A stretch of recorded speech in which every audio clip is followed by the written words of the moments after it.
కుటుంబ ఆస్తి హక్కుల విషయంలో దశాబ్దాలుగా కొనసాగుతున్న అసమానతలకు తెరదించుతూ సుప్రీంకోర్టు ఇటీవల ఒక కీలకమైన స్పష్టతనిచ్చింది. పూర్వీకుల ఆస్తిలో కొడుకులతో సమానంగా కుమార్తెలకు కూడా చట్టపరమైన హక్కులు ఉంటాయని అత్యున్నత న్యాయస్థానం పునరుద్ఘాటించింది. హిందూ వారసత్వ చట్టం 2005 ప్రకారం ఒక కుమార్తె పుట్టుకతోనే సమాన వారసురాలు అవుతుంది. అంటే పూర్వీకుల ఆస్తిపై కొడుకులకు ఎలాంటి హక్కులు ఉంటాయో కుమార్తెకి కూడా ఖచ్చితంగా అవే హక్కులు ఉంటాయి. సుప్రీంకోర్టు ఈ విషయంలో ఉన్న డౌట్స్పై క్లారిటీ ఇచ్చింది. ఈ చట్టం సవరించిన 2005 నాటికి తండ్రి జీవించి ఉన్నారా లేదా అన్న దానితో సంబంధం లేకుండా కుమార్తెలు తమ వాటాను క్లెయిమ్ చేయవచ్చు. ఈ సమాన హక్కు అనేది 2005 కంటే ముందు జన్మించిన కుమార్తెలకు కూడా వర్తిస్తుంది.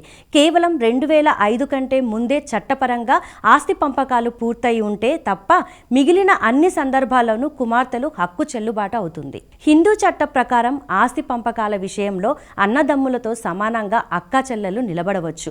ఈ తీర్పు స్త్రీ పురుష సమానత్వ దిశగా ఒక పెద్ద అడుగు. ఆర్థిక స్వతంత్ర అనేది మహిళ ఆత్మగౌరవానికి పునాది. కేవలం మాటల్లోనే కాకుండా ఆస్తి హక్కులోనూ సమానత్వం కల్పించడం ద్వారా భారత న్యాయ వ్యవస్థ మహిళా సాధికారతకు కొత్త అర్థాన్ని ఇచ్చింది.